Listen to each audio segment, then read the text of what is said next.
और इस वक्त की अहम खबर पड़ोसी मुल्क पाकिस्तान में जो सुप्रीम कोर्ट का जो फैसला आया है उसके मुताबिक जो कौमी असेंबली है उसे बहाल किया जाता है, वजीर आजम बहाल किए जाते हैं, लेकिन जल्द से जल्द तहरीक अदम एतमाद इसे भी बहाल करते हुए इस पर वोटिंग कराने का हुक्म सुप्रीम कोर्ट ने दिया है।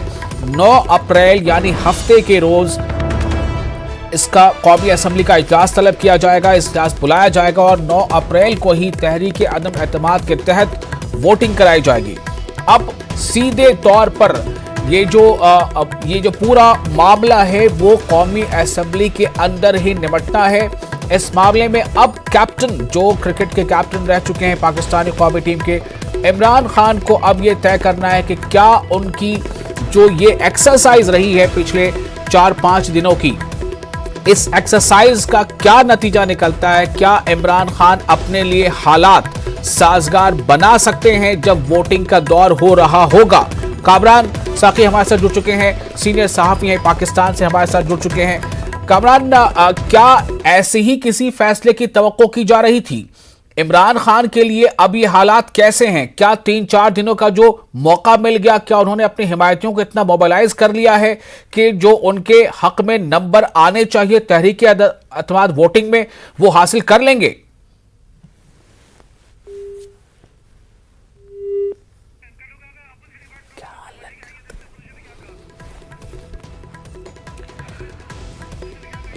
कामरान से हमारी बात अभी नहीं हो पा रही है, फिर कोशिश करेंगे कामरान साकी से बात करने की जो हमारे साथ पाकिस्तान से जुड़ रहे हैं, सीनियर सहाफी हैं।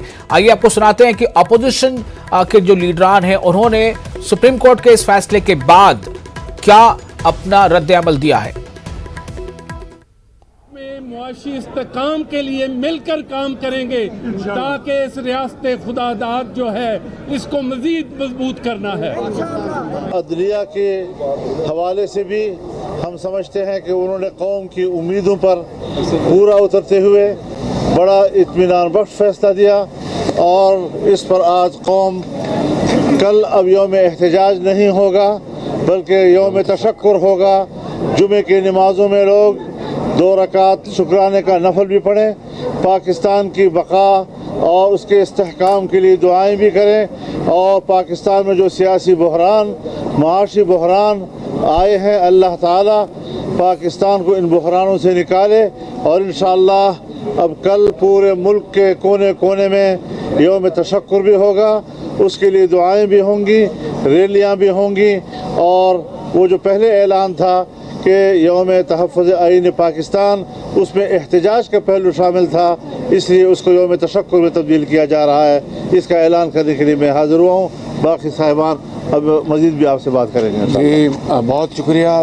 मैं हज़रत मौलाना साहब की पूरी तायद करता हूँ। अल्लाह ताला का बेपाया फजल करम है और पूरे पाकिस्तान के 22 करोड़ अवाम की दुआएं जो है रब ताला ने कबूल की हैं और अदालत उज़्मा ने एक ऐसा फ़ैसला दिया है जिससे कि न सिर्फ पाकिस्तान का जो आइन है वो बच गया है, पाकिस्तान बच गया है। और अदालत उज़्मा ने ये फ़ैसला दे के अपनी जो उन्होंने अपना वक़ार और अपना उनकी जो इंडिपेंडेंस है उसको 4 चांद लगाए हैं। हम अदालत उज़्मा के बहुत शुक्रगुज़ार हैं कि उन्होंने एक यूनानिमस फ़ैसला दे के पाकिस्तान की आवाम की जो उनकी जो ख्वाहिशात थी उनकी अक्कासी की और पार्लियामान को मजबूत किया है, पार्लियामान का जो सॉवरेनिटी है उसको मजबूत किया है और आइन के तकद्दुस को बहाल किया है। मैं समझता हूँ कि ये एक शहर रमज़ान में ये एक बहुत बड़ा ये मार्का सर किया है पाकिस्तान के 22 करोड़ अवाम ने, मुतहद्दा अपोजिशन ने और तमाम इत्तेहादी पार्टीज़ ने और आवाम के साथ मिलकर ये जो जंग हमने गुर्बत के ख़िलाफ़ लड़नी है, बेरोज़गारी के ख़िलाफ़ लड़नी है और महंगाई के ख़िलाफ़ लड़नी है, ये इंशाअल्लाह हम मिलकर इंशाअल्लाह लड़ेंगे। आज हमें अल्लाह ताला के यहाँ अपना सर को अपना उसके सजदा रेज़ होना है और उसका अपना जितना शुक्र अदा करें वो कम होगा। और कामरान साकी से हम बात करेंगे, पाकिस्तान से सीनियर सहाफ़ी हमारे साथ मौजूद है। कामरान, सवाल सिर्फ इतना है कि क्या सुप्रीम कोर्ट के इस फैसले से पाकिस्तान जमहूरियत की एक बड़ी जीत सामने आई है? यकीनन ये एक जमहूरियत की फतह इसे करार दिया जाना गलत ना होगा, क्योंकि माजी के अंदर हमने देखा है कि 70 सालों से कभी मार्शल लॉ के नाम पे, कभी इमरजेंसी प्लस के नाम पे डिक्टेटर्स ने हमेशा जो है वो असेंबलियों को तहलील किया है और मुल्क का आइन मुअत्तल करके अपना 2 सफ़ात का या 1 सफ़े का आइन जो है वो उसके तहत मुल्क को चलाने की कोशिश की है। इस दफा तो हद ही हो गई थी कि जमहूरी जो हुकूमत थी, आवाम से मुंतखब होकर आई इमरान खान की हुकूमत थी, उन्होंने अपनी एक जाती सीट बचाने के लिए मुल्क के आइन को मुअत्तल कर दिया और असेंबलियों को यूं गैर कानूनी गैर आइनी तौर पर रूल्स के मुनाफी जो है वो तहलील कर दिया। ये यकीनन उसके खिलाफ फैसला आना ऐसी गलत पड़ने वाली रवायात का रास्ता रोकने के मुतरादिफ है और उम्मीद की जाती है कि अगर खुदा न खास्ता ऐसा ये फैसला ना आता तो मुस्तकबिल के अंदर कभी भी कोई वज़ीर आज़म जो है उसके खिलाफ तहरीक अदम एतमाद आती तो वो असेंबलियों को तहलील कर देता और एक ये बुरी रवायत पड़ जाती। लेकिन इस फैसले के आने के बाद उम्मीद है कि जमहूरी अमल में मजीद हुस्न जो है वो पैदा होगा और जमहूरी इदारे जो हैं वो इससे मजीद मजबूत होंगे। अब यहाँ सवाल ये पैदा होता है कि आखिर इमरान खान क्या इस बात से वाकिफ नहीं थे? क्या उन्हें इस बात की वाकफियत नहीं थी कि वो एक ऐसी जमात के लीडर हैं जिसका नाम है पाकिस्तान तहरीक इंसाफ, और क्या ये जमात, इस जमात का कायद, इस जमात का लीडर वो आइन के साथ किसी तरह के नाइंसाफी का ठप्पा अपने ऊपर ले सकता था? क्या वो इससे वाकिफ नहीं थे? देखिए, असल में सही पूछे तो 2018 के इलेक्शंस के अंदर अवाम के पास कोई ऑप्शन मौजूद ही नहीं था। पहले से आजमाए हुए उन 65-70 घरानों से लोग तंग आ चुके थे और इमरान खान की सूरत में और तहरीक इंसाफ की सूरत में उन्हें जो है वो एक लीडर या एक उम्मीद नजर आई जिसके ऊपर एतमाद करके उन्होंने बड़ी तादाद के अंदर वोट्स लिए और 2 सूबों और वफाक के अंदर हुकूमत बनाई।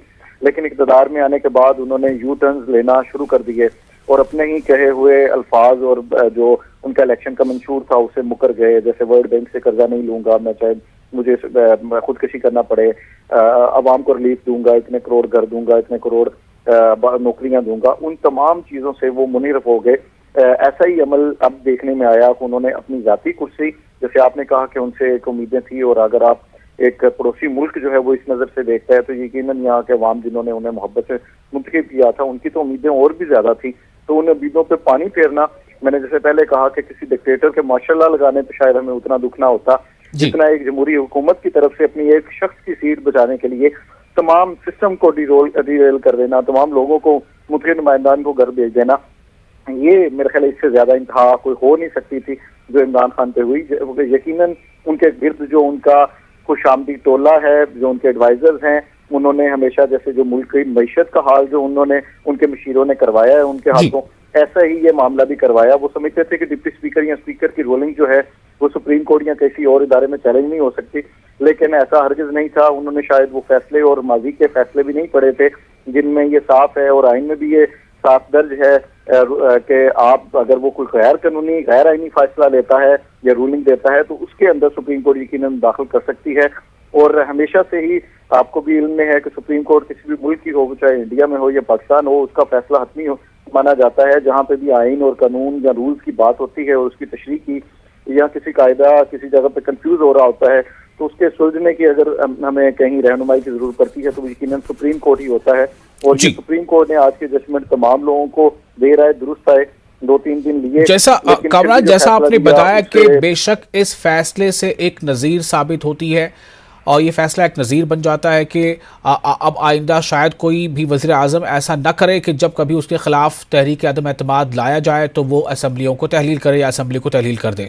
मैं जानना चाहता हूँ क्या माजी में ऐसा कुछ कभी हुआ था? क्या इस तरह से तहरीक अदम एतमाद को कभी मुस्तरद या मनसूख किया गया था? क्या यह पहली बार पाकिस्तान की सियासत में हुआ? जिनेजो की हुकूमत का रेफरेंस जो है वो अदालत में लिया गया जिसमें भी यही मामला हुआ था और उसमें सुप्रीम कोर्ट ने दाखिलत की थी। लेकिन मैं आपको थोड़ा सा बता दूं कि तहरीक अदम एतमाद असम्बलियां तहलील करने का यकीनन हक जो है वज़ीर आज़म के एडवाइस के ऊपर सदर पाकिस्तान को है। वो 3 दिन के अंदर उसे असम्बलियां तहलील करने का, या 48 घंटे हैं शायद, या 3 दिन है, उसके अंदर पाबंद है कि उसे करेगा। लेकिन उस सूरत में नहीं वो कर सकता जब उसके खिलाफ तहरीक अदम एतमाद जो है वो जमा हो जाए। जब ऐवान के अंदर वो तहरीक एतमाद जमा हो जाती है तो वो वोटिंग से पहले उसके पास तमाम वज़ीर आज़म के इख्तियारात होते हैं सवाए असम्बली तहलील करने के। जी। इन्होंने क्या किया, इन्होंने आर्टिकल 5 का सहारा लेते हुए कहा जी कि बड़ी मुल्क के खिलाफ साजिश हो गई, और एडवाइजर्स ने जैसे इन्हें एक चोर रास्ता बताने की कोशिश की, और जैसे आपने कहा कि इनके मशीरों को खुद शायद अंदाजा नहीं हुआ कि वो किस जगह के ऊपर या किस तरह से उनकी रहनुमाई गलत सिमत में कर रहे हैं, और क्या सुहाने ख्वाब जो है चंद रात के लिए उन्हें दिखा रहे हैं। कमरान, मैं आपको जरा देर के रोकना चाहूंगा। इस वक्त एक अहम खबर आ रही है, बड़ी खबर है UNHRC के हवाले से। पाकिस्तान के सुप्रीम कोर्ट के बारे में जो फैसला है हम आपको मजीद इस वक्त बताते रहेंगे। आप हमारे साथ बन रहे हैं। UNHRC से रूस को किया गया है ये एक अहम जो फैसला आया है वो आपको बता दें। United Nations human right council में जो फैसले जो वोटिंग हुई थी एक करारदाद पर, उसमें मुखालफत में 24 वोट पड़े हैं, और इस जो रूस के को मतलब हटाने के 58 ममालिक रहे गैर हाजिर। लेकिन जिस तरह से ये सब कुछ सामने आया है उसके बारे में आपको बता दें कि रूस को मुअत्तल कर दिया गया है UNHRC से। United Nations human rights commission जो है उससे अब रूस उससे मुअत्तली का शिकार हो गया है। करारदाद के हक में 93 वोट पड़े हैं, जबकि करारदाद के मुखालफत में 24 वोट, यानी एक तरह से ये समझा जाए कि रूस के साथ 24 जो ममालिक वो खड़े नजर आ रहे हैं, और 58 ममालिक ऐसे हैं जो गैर हाजिर नहीं हैं। हालांकि जो व्लादिमीर पुतिन की तरफ से खबर आई थी कि उन्होंने कहा था कि जो कोई गैर हाजिर भी होगा वो रूस का मुखालिफ समझा जाएगा, यानी एक तरह से खुला ये चैलेंज था, एक वार्निंग थी रूस की तरफ से। तो इसमें 58 ममालिक ऐसे हैं जो इस वोटिंग के अमल से गैर हाजिर रहे हैं, और जो लोग उसमें वोटिंग में शामिल थे उनमें से 24 ने ही जो है इस करारदाद की मुखालफत की, यानी कि रूस के हक में वो रहे, जबकि 93 ममालिक जो है वो रूस के खिलाफ जाते हुए उन्होंने वोटिंग की है। तो UNHRC से रूस को मुअत्तल किया गया है। अब UNHRC का कहा जा सकता है कि मेंबर रूस नहीं रहा। रूस के मुखालिफत में 93 वोट पड़ गए हैं, यानी इस करारदाद की मुखालिफत में हक में 93 आए हैं। 58 ममालिक जो है वो गैर हाजिर रहे। तो क्या अब रूस का रवैया इन 58 ममालिक के हक में कैसा होगा ये समझना होगा। UNHRC से रूस को मुअत्तल किया गया है। UNGA में वोटिंग में हिस्सा लेने की बात जो थी उसके हवाले से ये खबर है, और ये काफ़ी अहम है कि रूस ने पहले ही ऐलान किया था कि जो वोटिंग से गैर हाजिर रहेंगे उन्हें भी रूस का मुखालिफ समझा जाएगा। तो वो जो 58 ममालिक हैं उनके बारे में रूस की अब क्या राय होगी, क्योंकि UNHRC से रूस को मुअत्तल किया गया है, और हिंदुस्तान ने भी इस पे वोटिंग में हिस्सा नहीं लिया था। हिंदुस्तान ने वोटिंग में हिस्सा नहीं लिया था इससे पहले भी, और जो करारदाद खास तौर से रूस और जो यूक्रेन के जंग के हवाले से जो बातें सामने आई, जहां कहीं भी कुछ वोटिंग हुई उसमें हिंदुस्तान गैर हाजिर रहा है। इसमें भी हिंदुस्तान ने अपनी उसी खारजा पॉलिसी पर अमल करते हुए वो हिंदुस्तान इससे गैर हाजिर रहा है, और ये रूस के हक में ये फैसला कतई नहीं है, ये वोटिंग कतई नहीं है। करारदाद के हक में 93 वोट पड़े हैं जो कि रूस के खिलाफ जाते हैं, और करारदाद की मुखालफत में 24 वोट पड़े हैं जो रूस के साथ खड़े नजर आते हैं। वो 24 वोट पड़े हैं रूस के साथ। हिंदुस्तान उन 58 ममालिक पे शामिल है जो इस करारदाद में वो उस वोटिंग से गैर हाजिर रहा।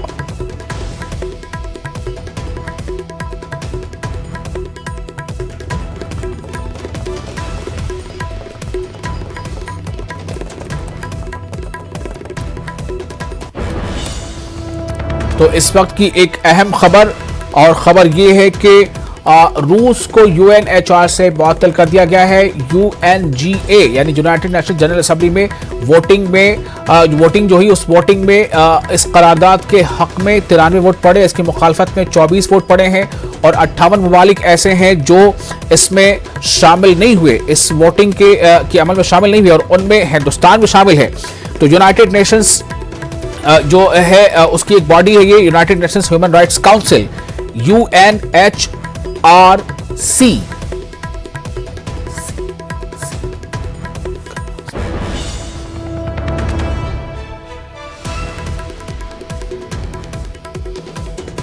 तो UNHRC से रूस को मुअत्तल होना पड़ा है। UNGA में वोटिंग में हिंदुस्तान ने हिस्सा नहीं लिया था तो रूस को मुअत्तल कर दिया जाए।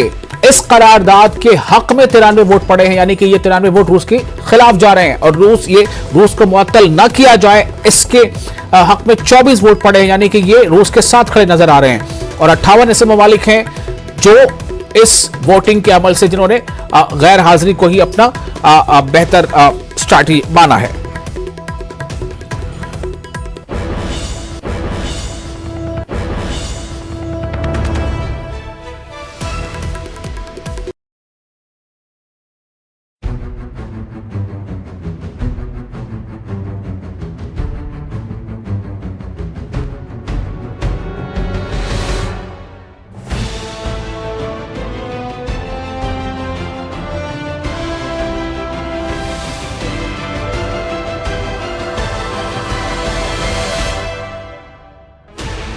Sixteen channels, 15 languages, 26 states, 1,200 plus reporters, 66.9 crore viewers. India's largest news network, News 18 Network.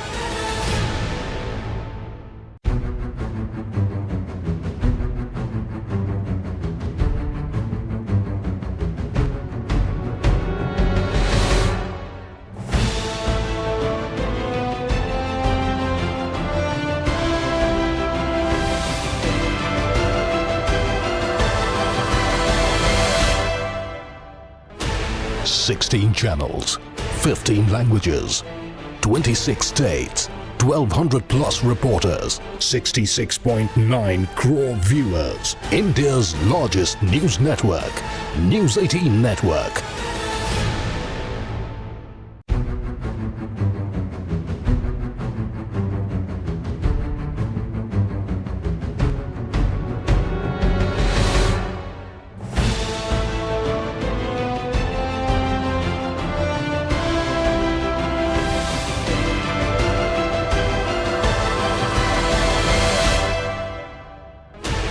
Sixteen channels, 15 languages, 26 states, 1,200 plus reporters, 66.9 crore viewers. India's largest news network, News 18 Network.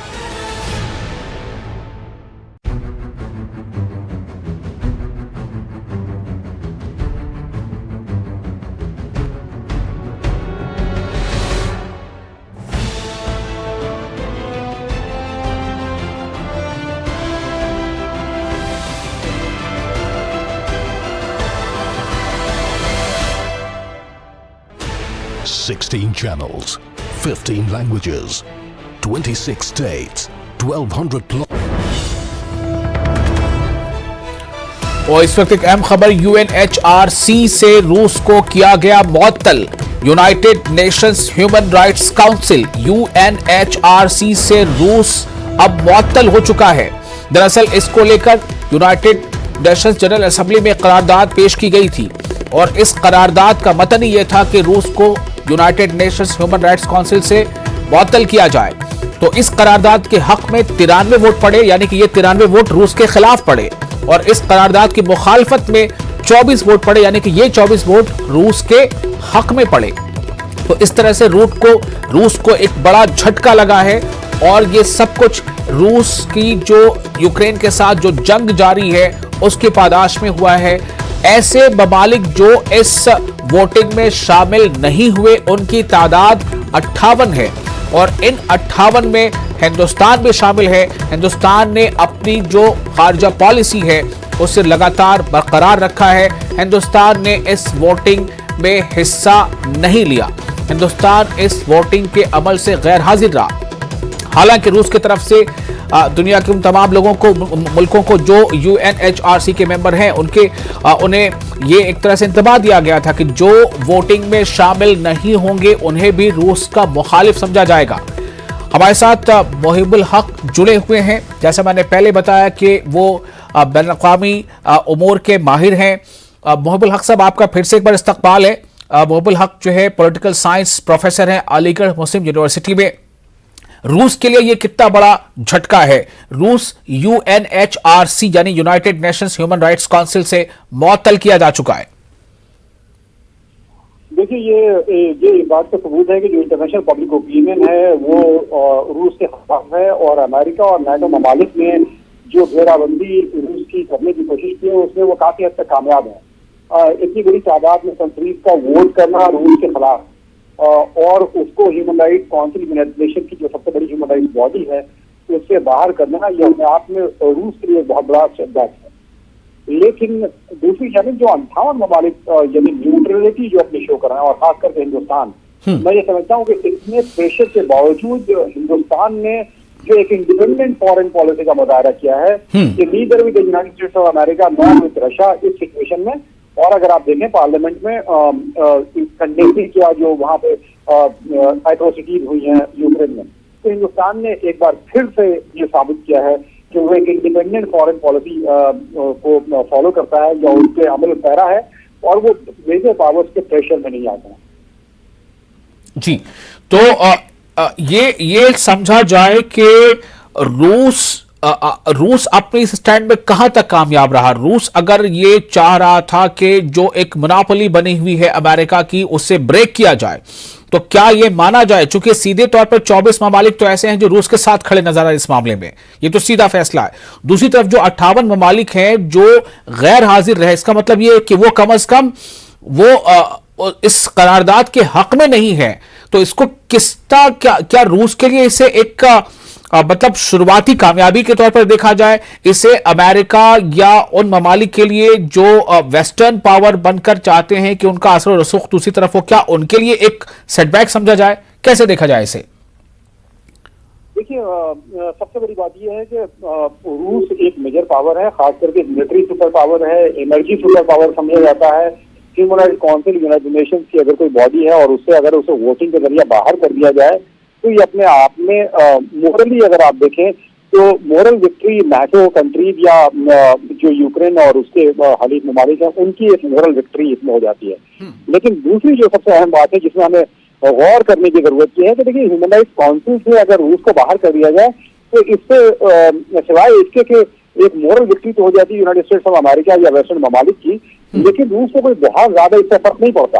यानी ह्यूमन राइट्स काउंसिल को United Nations की सलामती council नहीं है, human rights council है। और human rights council को अगर आप देखें तो उसने पास्ट में भी बहुत सारी एट्रोसिटीज को उसने क्रिटिसाइज किया है, या अगर आप वर्ल्ड कोर्ट को ही देख लें तो उसने अमेरिका की एट्रोसिटीज को वॉर में जो अमेरिका ने किया है या टॉपिंग गवर्नमेंट है उसको क्रिटिसाइज किया है, कंडेम किया है। इजराइल के खिलाफ अगर आप देखें तो यूनाइटेड नेशंस के बहुत सारे रेजोल्यूशंस हैं जिन्हें खुद बहुत बार यूनाइटेड स्टेट्स ऑफ अमेरिका ने वीटो भी किया है, तो इसका कोई बहुत ज्यादा असर नहीं पड़ता। वॉर पे इसका कोई बहुत ज्यादा असर नहीं पड़ता, लेकिन 58 ममालिक का एब्सटेन करना ये इस बात का सबूत है कि रशिया आज की डेट में भी, सिर्फ सोवियत एरा में नहीं, आज की डेट में भी Russia is a power to reckon with. और रशिया का एक इन्फ्लुएंस इतना बड़ा है कि 58 कंट्रीज कम अज कम अपनी न्यूट्रलिटी का ऐलान कर रहे हैं जब वो वोटिंग में हिस्सा नहीं ले रहे। एक और सवाल यहाँ पर अहम होता है कि ये तो खैर वाज़े तौर पे है कि यूनाइटेड नेशन जनरल असेंबली में अगर ये वोटिंग हुई है और यूएनएचआरसी के मेंबर के हवाले से वोटिंग हुई है तो ये तो सीधा है, आंकड़े तो ये बता रहे हैं कि भाई रूस मुअत्तल हो चुका और उसके खिलाफ जो वोट देने वाले वो 93 ममालिक हैं, उसके हक में 24 हैं। लेकिन आप सही कह रहे हैं कि ये जो 58 ममालिक हैं जो मतलब इसका सीधा मतलब यह है कि 58 ममालिक जो रूस के अलावा जो दूसरी सुपर पावर है उसकी भी जो है उसके सामने हर वक्त मतलब हुजूरी के लिए तैयार नहीं है, वो ये ऐलान कर रहे हैं सीधे तौर पर। अब सवाल यहां से आके ये होता है कि जो रूस बनाम यूक्रेन सामने जाहिरी तौर पर, लेकिन असल में यह बताया जा रहा है कि रूस बनाम अमेरिका है, तो क्या ये जो जंग जारी है इसके तनाजुर में अब ये जो करारदाद पर जो वोटिंग है ये कितना असर डालने वाला है? क्या इससे जंग पर मतलब असर ये पड़ेगा कि जंग जल्दी अब रुक सकती है, या फिर ये और इस खतरे को या इस प्रोलॉन्गिविटी को और ज्यादा लंबा कर देगा? देखिए, ये एक मैं ये समझता हूँ कि this is an act of provocation, यानी रूस को और ज्यादा प्रोवोक कर रहा हुआ। रूस मेरे ख्याल से अपने ऑब्जेक्टिव को जल्दी अचीव करके जंग बंदी की कोशिश करेगा, लेकिन रूस को मालूम है कि अगर इस तरह से जंग बंदी की गई, यानी वहां पे कोई फ्रेंडली रिजीम अगर वो कीव में कायम करने में कामयाब नहीं हुए तो अल्टीमेटली यही होगा कि रूस के खिलाफ जंगी जराइम के मुकदमा भी चलाने की कोशिश करेंगे अमेरिका और उसके हरीफ ममालिक। तो यही वजह है कि रूस जो है जो जंग फौरी तौर पे बंद नहीं करेगा, बल्कि वो अपने हदफ को पूरा मुकम्मल करना चाहेगा, जो भी उसने हदफ अपने सेट कर रखे होंगे, जो आपके सामने या हमारे सामने पूरी तरह नहीं है। लेकिन मेरा ख्याल है जो सबसे बड़ा एक हदफ होगा कि जो इंटरनली अगर कोई चेंज आ जाता है, यानी ज़ेलेंस्की की जगह कोई प्रो रशिया अगर कोई हुकूमत वहाँ पे कायम होती है, तो जाहिर सी बात है वो उस केस को परसू नहीं करेगी, जंगी जराइम के केस को परसू नहीं करेगी। मेरे ख्याल से ये बड़ा ऑब्जेक्टिव है, और उस ऑब्जेक्टिव को अचीव के बगैर कोई अगर बड़ा नेगोशिएशन यानी जो डेवलपिंग कंट्रीज की तरफ से कोई एश्योरेंस मिले या वो उसमें शामिल हो, तो मैं समझता हूँ कि ये जंग फिलहाल बंद होती नजर नहीं आती। बहुत शुक्रिया आपका महबूल हक साहब इस बारे में बातचीत करने के लिए। तो इसी के साथ हम आपको बता दें कि UNHRC के मेंबर के तौर पर रूस की मुअत्तली हो चुकी है। यूनाइटेड नेशन जनरल असेंबली में इस को लेकर एक करारदाद पर वोटिंग हुई और करारदाद के हक में कि जी हां रूस को मुअत्तल किया जाए 93 वोट पड़े, यानी जो रूस के खिलाफ चले गए, और करारदाद के मुखालिफत में कि न किया जाए यानी कि जो रूस के हक में आए हैं वो 24 वोट हैं। लेकिन 58 ममालिक ऐसे हैं जिन्होंने इस वोटिंग के अमल में हिस्सा ही नहीं लिया। ये एक ऐसा फिगर है जो शायद एक न्यू वर्ल्ड ऑर्डर की तरफ बढ़ते कुछ कदमों का इशारा जरूर देता है।